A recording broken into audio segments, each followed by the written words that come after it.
Greetings and salutations, loyal crew. I'm Skipper the 14th, and I'm here with the gameplay reveal showcase for Civilization 7. As you can see, I'm watching this live. I'm watching it tick down. I'm super excited for this. I've seen a little bit. I saw like the little trailer before this. I love the art style. It looks kind of like a cross between, like a marriage between Civ 5 and Civ 6. It's about to start, so we'll hold my tongue and react as we see what we get, what we're getting.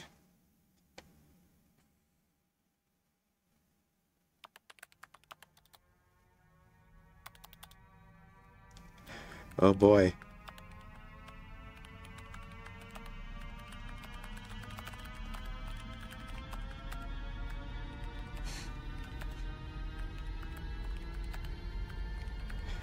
It's funny how they're teasing that first. Throughout our history, ordinary people have done extraordinary things. Illuminating our potential.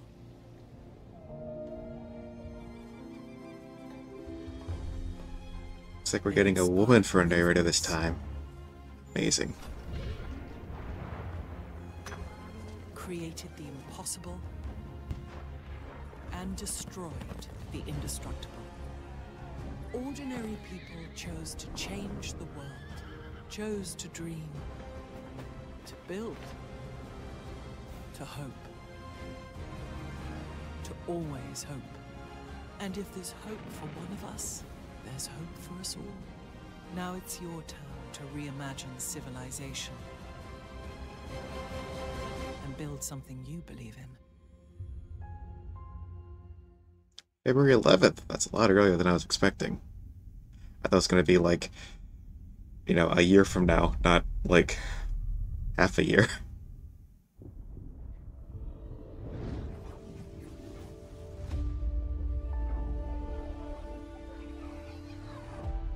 Hello, Civ fans. Hi, Sid. On behalf of all of us here at Firaxis Games, we'd like to welcome you to a first look at the next chapter in our Civilization franchise, Civilization 7. You know, looking back 30 years ago, Civilization was created during a time when we were still learning what games could really be. We were searching for that next big challenge to take on, which led us to thinking, what could be greater than putting the entire history of the world into a video game and make it fun? 3 decades later, it's because of your passion, your love for Civ, that we're still here today. In every game of Indeed, that's what this channel is all about. Journey to build an empire to stand the test of time. And now the journey continues.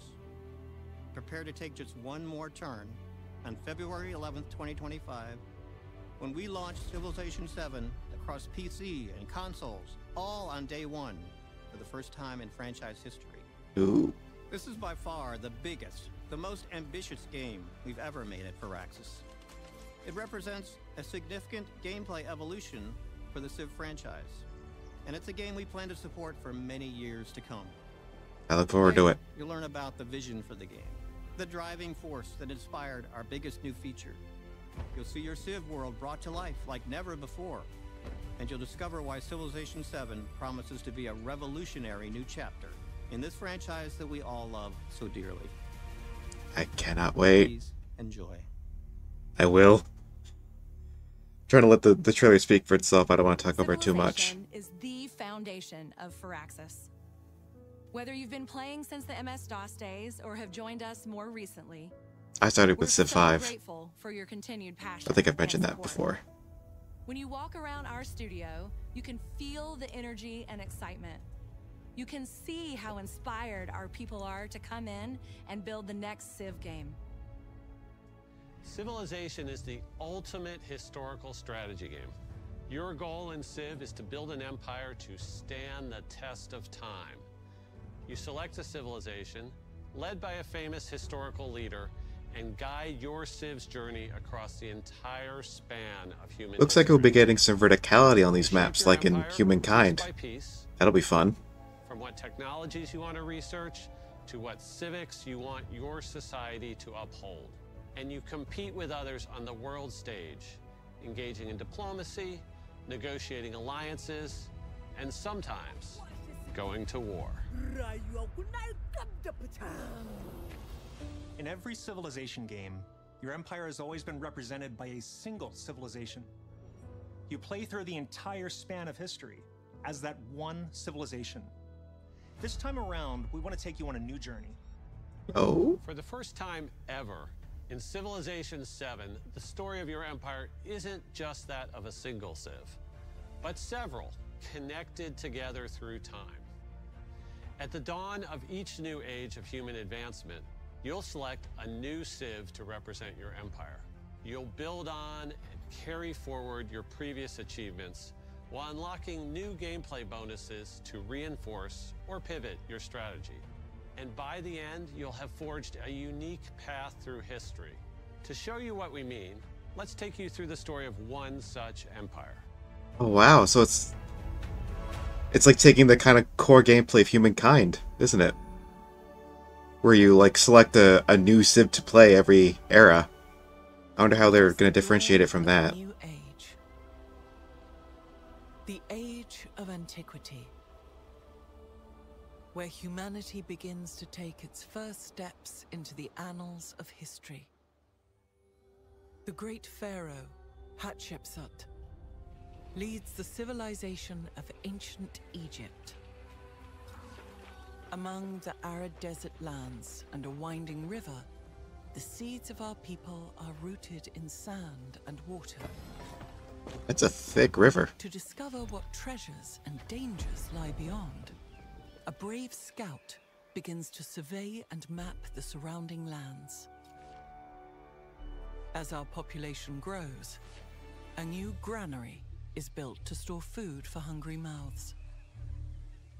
Its location decided, a new district is formed, and construction begins.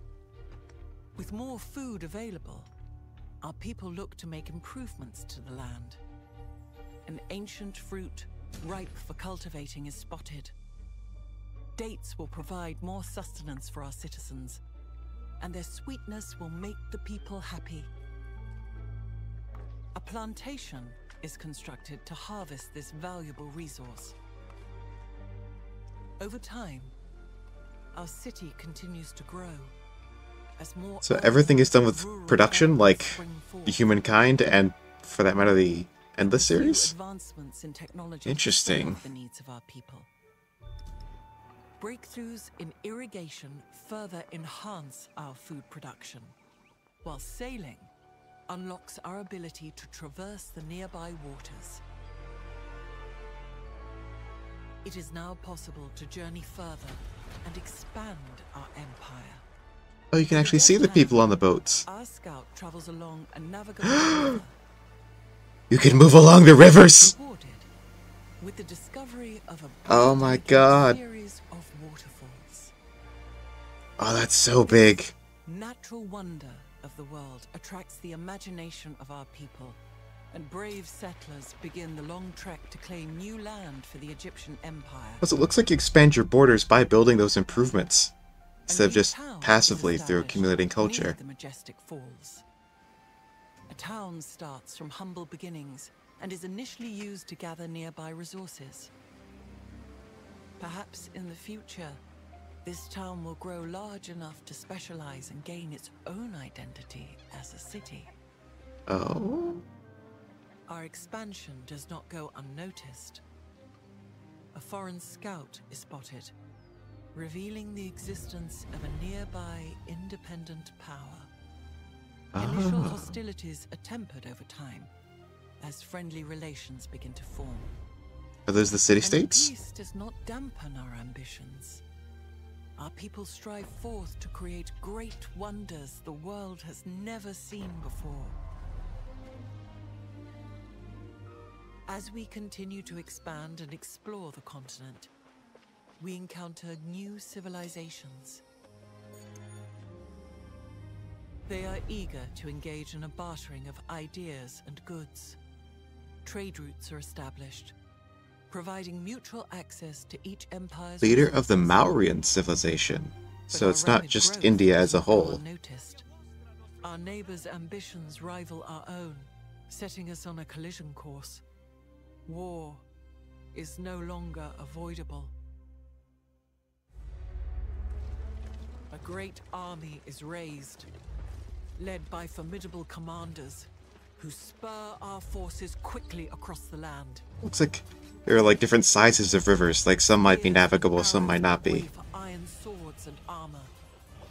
The battles are I love that you can see the people on the boats now. It's like such a small detail, but like it we emerge victorious. adds so much.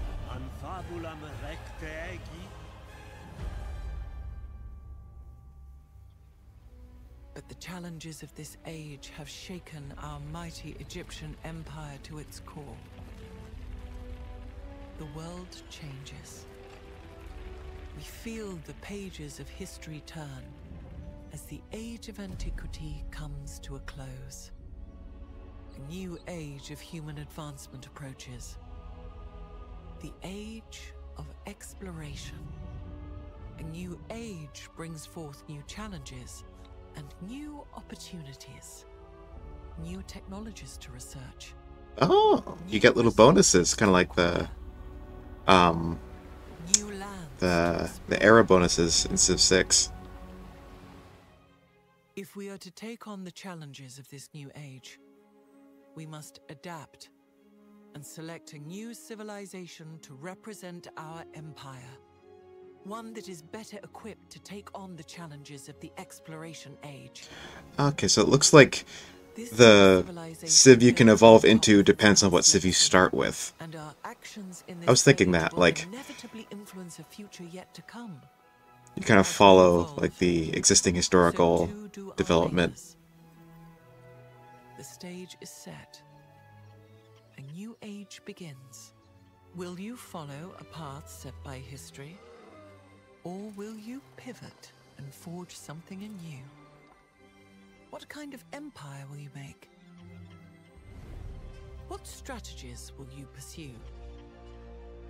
The future is yours to create. In Sid Meier's Civilization 7. Wonder who the narrator is. I don't recognize her, just like offhand. Introducing ages. The journey of Hatshepsut, brought to life by our wonderful new narrator, Gwendolyn Christie. Gwendolyn is Christie. just one potential path you can take in Civilization. I'd have to look her 7. up. I don't recognize her This is immediately. made possible by our biggest new feature, Ages.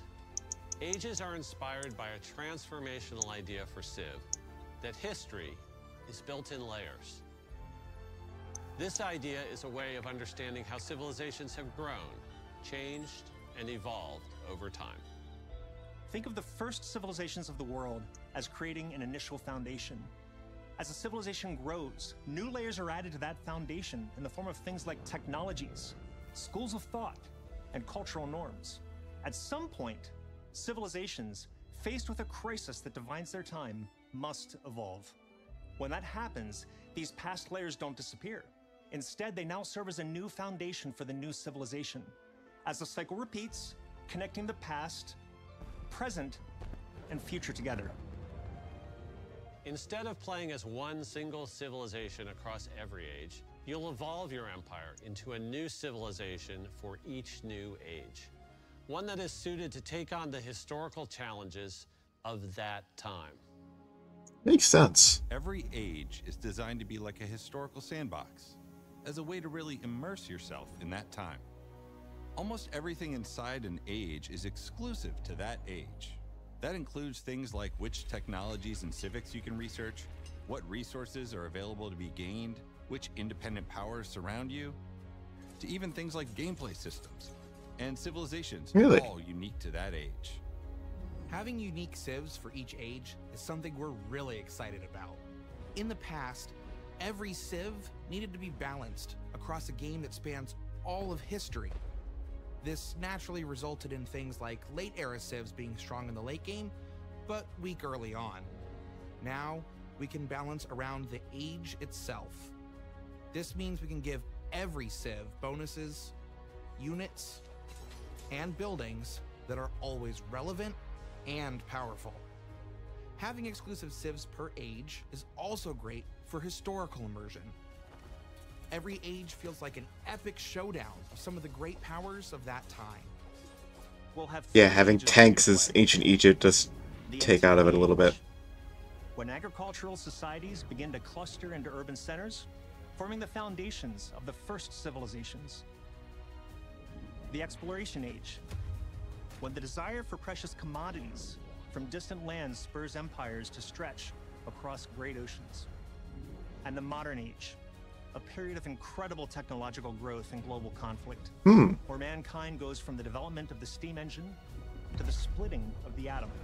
So there's only 3 ages Every in the age can game. be played on its own, or woven together into a full campaign. Interesting. In past games, civs and leaders were always tied together and came as a package deal of agendas, abilities, units, and more. With civs being exclusive to ages, we're excited to introduce a new innovation for leaders. For the first time in franchise curious how that was history, gonna work. leaders are now selected independently from civilizations. Really? You can now mix and match unique parts of different civs and leaders, unlocking all new strategic combinations. I mean, you could kind of do that in Civ 4. To Civ's spirit of experimentation. For players who want to stick to more historical pairings, a useful indicator will appear on the Civ selection screen.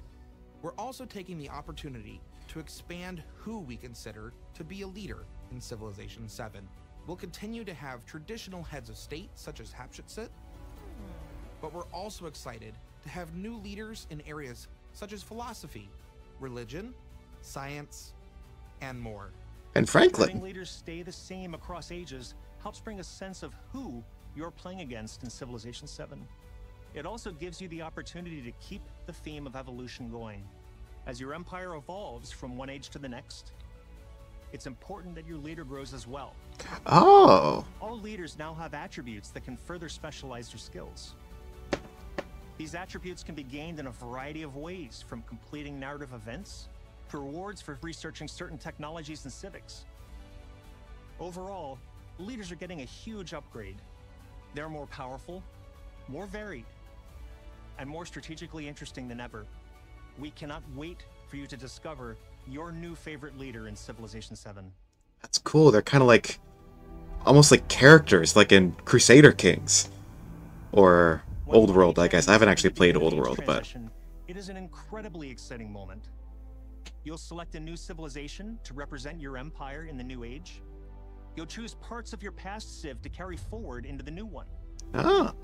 And the game map literally expands, filled with new independent powers to befriend, new resources to acquire, and new discoveries to be made.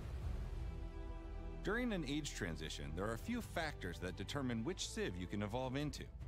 This includes any historical connections between your previous and future civ, your choice of leader, and even certain gameplay decisions that you made in the past age. Oh. Every civ plays differently. Across your game, you might want to stay as true to history as possible, only selecting civs that have historical ties to each other. Or Oh, that's cool. fit your strategic needs. There are so many possible paths to explore. So who you can play as next depends on what you do, rather than just the era that you're in. Oh, that's interesting. That's certainly a shaker from the humankind system, where you just pick whoever you want. Something we hear often from players is about how when you play a game of Civ, you forget the world around you. Video games, more than any other medium, have this ability to completely immerse you in another universe. Whether it's through art, music, cinematic moments, or language, our goal is to bring your Civ world to life. Getting the look and feel for Civilization 7 right is critical, so it's important to make sure we are capturing that through our art style. I spent a lot of time as a kid in museums, especially in the diorama sections, and being able to walk by. I wonder if I could and turn the see these quality up. It's a little... pictures that aren't No. moving, but Alright. there's a story told in It's a little them. low quality, Something but that I always found intriguing. maybe just the nature of it being Technology changes every time streamed. we put one of these games out, and each time we put one out, we can do more. And we're at a spot in the industry now where we've just got a lot of tools and a lot of power under our belts. It looks so good. I gotta say, it looks gorgeous. We're hoping that the players can look into this game, see the diametric detail on this, and tell their own stories that they've never told before. Everything is going to fit together in such a different way than it has in the past from Civilization, and I think it's going to give you a much more realistic version of the simulation that you're trying to create. We took a lot what we learned in the Civ 6 and learned from that, trying to open up some more spaces and everything, and we adjusted the tone from 6 a bit, and I think it's what our fans are looking for, and I think it's going to be a lot of fun for them. Yeah, it's very stylized, but it's still, like, a little bit more grounded. And nobody but Firaxis can do. It's so pretty. I think players will love how combat looks. We greatly expanded the variety of units in Civ 7. Units now constantly engage one another. You'll see and hear the clashing of swords and steel. Oh. Units have a higher level of fidelity than ever before. Everything from the little parts and pieces and details on the armor set to the entire representation of a whole army on a battlefield. I feel like this is going to become your Civ. Like this is the one. It has the look. Firaxis takes its representation of different cultures in Civ 7 very seriously. Language is a critical part of Civilization. It's how people tell their story.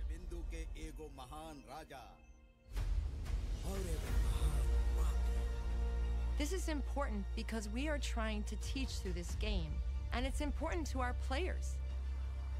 They want to see their cultures represented correctly.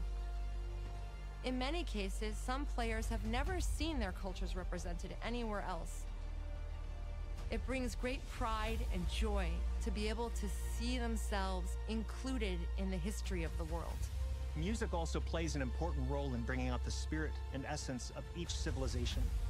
Every Civ has its own theme, and we're excited to share that Chris Tin, who composed the Grammy Award-winning theme Baba Yetu for Civilization 4 and the main theme for Civilization 6, is returning for Civilization 7, and we cannot wait for you to hear it. Music in these games is awesome. Represents just an initial I will say. look at what's to come in Civilization 7. We have so much more to share, from gameplay deep dives to first looks at new leaders and civilizations, to what you can expect from Civ 7 post-launch. Sid Meier's Civilization 7 releases on February 11th, 2025, and is available to pre-order today. Players who pre-order Civilization 7 will receive the Tecumseh and Shawnee pack. And if you haven't already, be sure to create a 2K account and sign up for our Civ newsletter to receive the latest updates. Doing so will unlock the exclusive Emperor persona for Napoleon in Civilization 7. And as a special thank you, if you use that same 2K account to play Civ 6, you'll automatically unlock Napoleon's revolutionary persona in Civ 7. Ooh. Check out our website at civilization.com for full details, and be sure to follow Civ for all the latest. We hope you enjoyed this first look at Civilization 7. The entire team at Firaxis has been working very hard to make sure we deliver a game that gives you more reasons to take just one more turn. As we welcome Civ 7 into the Civ family, I think back to the legacy of Civilization, of 30 years of development, refinement, iteration, exploration, of the millions of players that have contributed, of the billions of hours that have been played. I'm so proud to be here for this moment, welcoming Civ 7 into the family. February 11th, 2025 isn't too far away. We're excited to be taking this journey with you. Oh man, I cannot wait. You better believe I'm dropping like a playthrough, like, not necessarily on launch day, but soon after launch day.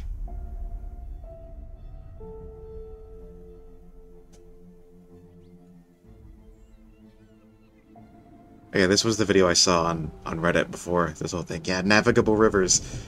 Oh, that's so cool. Yeah, it looks like there's elevation beyond just like hills and flatland. Yeah, you can see that huge cliff that city's on top of.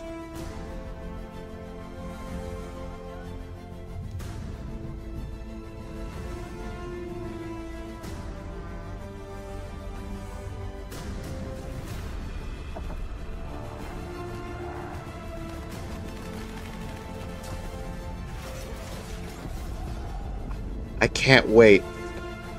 Oh, the hype is real. The hype is real. Oh man, I know I didn't talk much, but maybe I can give my thoughts after. I was just like so absorbed in the stream, I didn't really think to say much.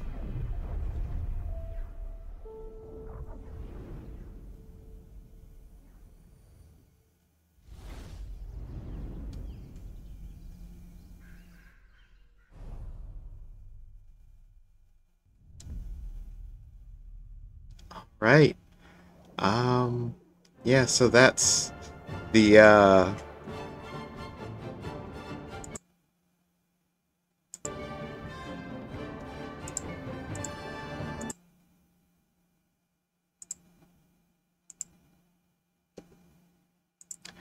yeah, so that's the preview for Civ 7. Obviously they didn't show everything. They're gonna keep showing more and more over the course of the game, but yeah, I was totally not expecting them to just kind of take that, that huge inspiration from humankind like that you would like pick a new civilization for each era. And I'm kind of surprised there's only going to be 3 eras, the antiquity, exploration, and modern era. I kind of like the more granularity of like you know, the ancient era, then the classical, then the medieval, and the Renaissance. But that's neither here nor there. I feel like that's nitpicking at that point. But yeah, to have the navigable rivers, that's something I know a lot of people have been looking for, and it looks like some rivers will be navigable and some won't. I don't know for certain, but that seems to be the case. Yeah, and to have leaders kind of grow and evolve over the course of the game too, that's something I don't think I ever would have thought of that. That was um yeah, and to kind of be able to choose your leader irrespective of your Civ. Civ 4 did technically allow you to do that. They make it seem like that's the first thing ever in the series, but I guess like they mean that's like a core feature instead of like an option you can turn on, like a side mode. It's kind of like it's not like a default setting in Civ 4 that you can do that. I think what they mean is that like that is the default state that like, leaders aren't strictly tied to a Civ and like they aren't like, balanced around specifically that Civ. But yeah, and it looks like they're also taking the humankind route of having all the like improvements be like done through the city itself rather than through a unit. Like you don't build, doesn't look like you have workers and builders anymore. It looks like you do everything through like the city interface, which is interesting. It certainly does kind of save the team of constantly building workers or builders in Civ 6's case to improve the land, but and that also does mean that in order to improve your infrastructure, well, I mean, you already had to do that with districts and buildings anyway, so I guess it's just like an extension of the district system. But yeah, that is yeah, I'm super looking forward to that, and I'm also super looking forward to seeing what else they have in store, like getting a deeper dive at the the specific leaders and the civs that are going to be in it. And I love the system that like contrary to how humankind works, where you can pick whoever you want to evolve into the next era with, like just focused on like where you choose them kind of just on whatever you want, that the options you have to pick for your next civ are influenced by who you have played as and like what you have done in the previous era and so on and so forth. I think that's really interesting, that like the game kind of evolves as you play it and like in response to how you play it. That is a really cool idea. I really like the sound of that. So, and I also had a I was gonna try to make this video before this, try to make a video about it before this dropped, but I didn't get around to it. I was gonna make a video on some features I hope to see in Civ 7, and I'm gonna need to readdress that list because I know a couple of things I wanted that are things we've seen. Like I know having your Civ like evolve over the course of the game, like getting new bonuses like for your Civ as the game evolves. That was something I wanted on the list. And I think Navigable Rivers was one, maybe it wasn't, but yeah, I'm definitely gonna need to yeah, change that list because some of the things I wanted are already in the game. So yeah, I'll definitely try to have. I'll definitely still make that video. I'll definitely you know, have I'll make a little video about things I hope to see in the next game. But yeah, that was the gameplay whatever they called it for Civ 7, revealing some of the like new big fundamental changes they're making to the formula. I think it's gonna be really it's really exciting. I think it's gonna be really cool. I'm definitely looking forward to like I said, that how like the game kind of evolves alongside you. Like the way you play the game alters how the game goes forward. Yeah, that's going to be great for replayability. Like, you know, you could play the same Civ chain, you know, multiple times, but you can still have the like you can play the same Civ in multiple games, but you can still have like completely different experiences each time. That's so cool. So yeah, if you liked what you saw, please feel free to leave a like, comment, and subscribe. Doing all those things tells the magical YouTube algorithm guys that you like what I do and you want more people to see it. Also, if you want to donate more directly to the channel, I have a Ko-fi page that you can submit to. And as always, be good, stay safe, and I'll see you all next time.